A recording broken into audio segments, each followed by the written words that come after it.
We come to do that to God. The first thing we'll notice is the first recorded worship. I use the word worship only because they are sacrificing to God. It is Genesis chapter 4 and the first 8 verses. You know the scene very well. It's Cain and it's Abel. And as they offer these things to the Lord, while we learn much more information about it, suffice it to say, someone does it correctly, someone does it incorrectly. And therefore, we're to learn something very early from the concept of worship. You could do it wrong and be rejected by God.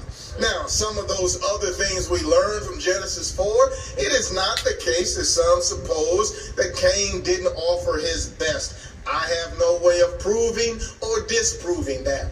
There's just nothing in the text said anything or makes mention of anything about the particulars of his offering other than what it is. It's the fruit of the ground.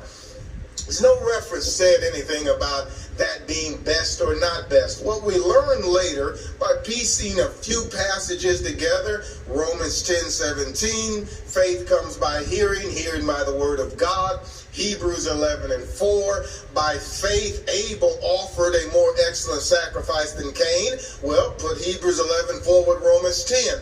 How did Abel get faith? Faith comes by hearing, hearing by the word of God. If Abel heard the word of God, Cain heard the word of God. There's no other way for him to have known.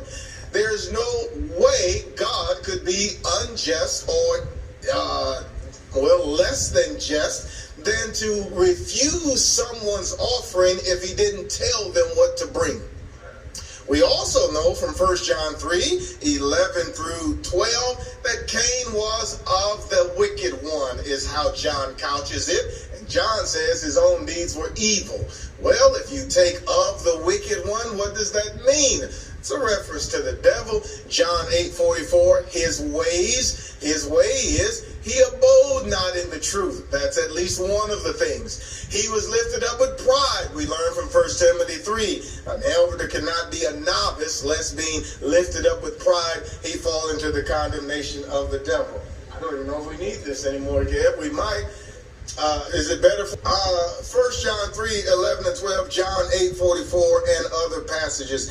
The point is simply this. The first time worship is broached, the first time it's offered to God, someone does it correctly, someone does it incorrectly. One is accepted, one is rejected. In fact, pay close attention when you read Genesis 4.